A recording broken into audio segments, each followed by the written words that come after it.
Hello everyone, this is a unboxing video of our C1080 Marine Night Vision camera. Let's take the tape off.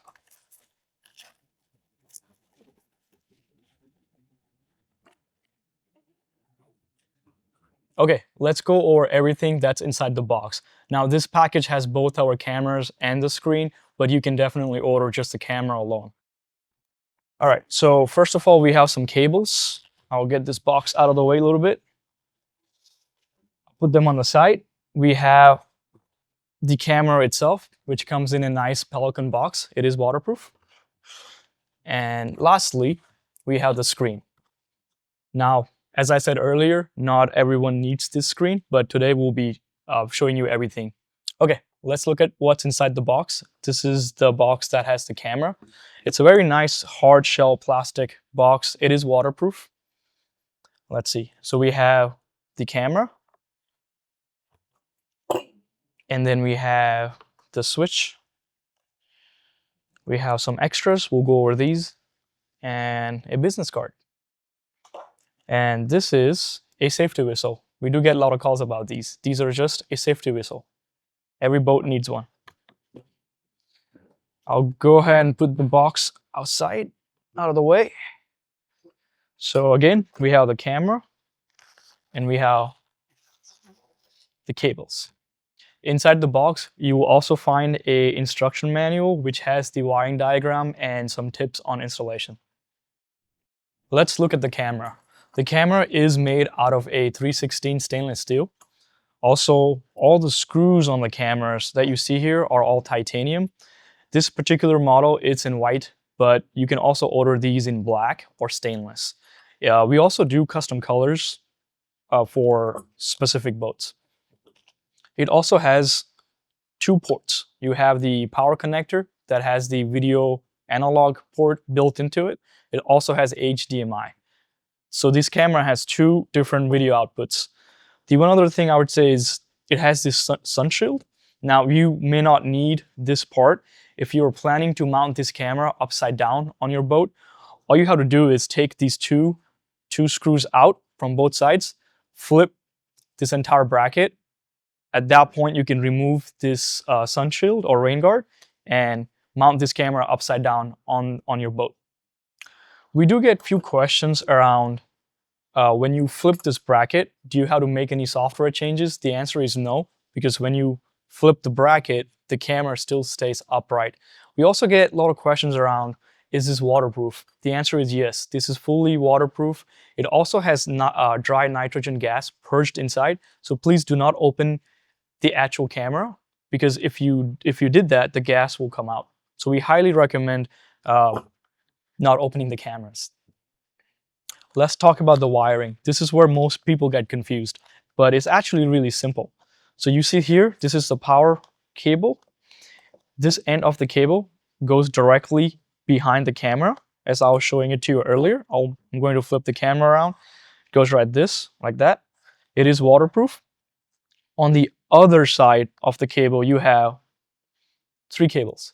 You have power and you have ground. We also have an inline fuse that protects the camera, so please do not remove this fuse unless you're planning to add another fuse that's already in your boat. And then we have the analog RCA jack. Now, some chart plotters can take this jack as is. This is a male end. But if you have products like Garmin or a few other MFD brands, then you need this little BNC adapter, which comes in this little baggie that we have. So all you do is take this, push it in, and you have a BNC connector. This is very common on Garmin chart plotters. So let's get into the switch, how to wire the switch. Before you get into this step, make sure you check the compatibility with your chart plotter, because you may have a compatibility with HDMI input. We will talk about this in a minute, but for now, I'm going to put this on the side and talk about how to wire this camera to our push button switch and the analog input. So here, as you can see, we have 4 wires on our switch, right? And then we have 2 wires on the camera side. Keep in mind, these cameras run on 12 volt. So if your boat has a 24 volt system, make sure you downstep to 12 volt. And what you do is you want to merge these two together. And again, there's a wiring diagram for this in the instruction manual, but it's pretty simple. You have to merge these together, which is white and green, right? Your ground will go to the ground of the camera. Now, clearly, I'm not soldering these cables here. When you do this installation on the boat, make sure you use heat shrink, you solder, or you crimp. Make sure those connectors are waterproof. This is just a quick, simple way to show you guys which wire connects to which. So all the ground will connect together. You have your ground from the switch, you have the ground from the camera, and then you have one more ground that will come from your battery or your bus bar or wherever you're getting the power from in your boat. The red and green will connect to the power of the camera, right, like that. And then this red will go to the battery positive of your boat or the bus bar. If you are not using this fuse, make sure you have a fuse that is already in your fuse panel. So that's pretty simple. You can use this push button switch. You do not need to use this specific switch. If you have some other switch in your boat, you're more than welcome to use that switch as well. We do recommend that you install these cameras on a switch, as long as it's on a switch. We do not want these to be hardwired to the battery, just like any other device on your boat. Since we covered all that, let's talk about HDMI. This camera has a HDMI output. What that means is if your chart plotter supports an HDMI input, which is 1080p high definition, then you'll be using this cable and this cable both. You will use this cable to power the camera, just like we discussed, but for the video, you will be running an HDMI cable. Now, the HDMI does work on any TV screen, basically any screen with HDMI input, which is one great thing about BoatEye360 cameras, which gives you a huge compatibility with lots of different options. Basically any screen with HDMI. So you have two sides of the HDMI. You have the flat side, and then we have the waterproof side. The waterproof side will go and screw right behind the camera, which is right here, which will keep it waterproof. And then this end will go to your screen, whether it's your chart plotter like Garmin, Simrad, Humminbird, or it can go to a generic TV screen if your vessel has one of those. When you run this cable, make sure this is a smaller end, so make sure you take this end from top to bottom if possible, because this end is much harder to run due to its large size. Now, typically before installation, what we recommend is plugging all of these cables in and wiring this camera to your boat battery just temporarily. That way you can set this camera where you would like to install it and make sure everything looks good before you drill any holes.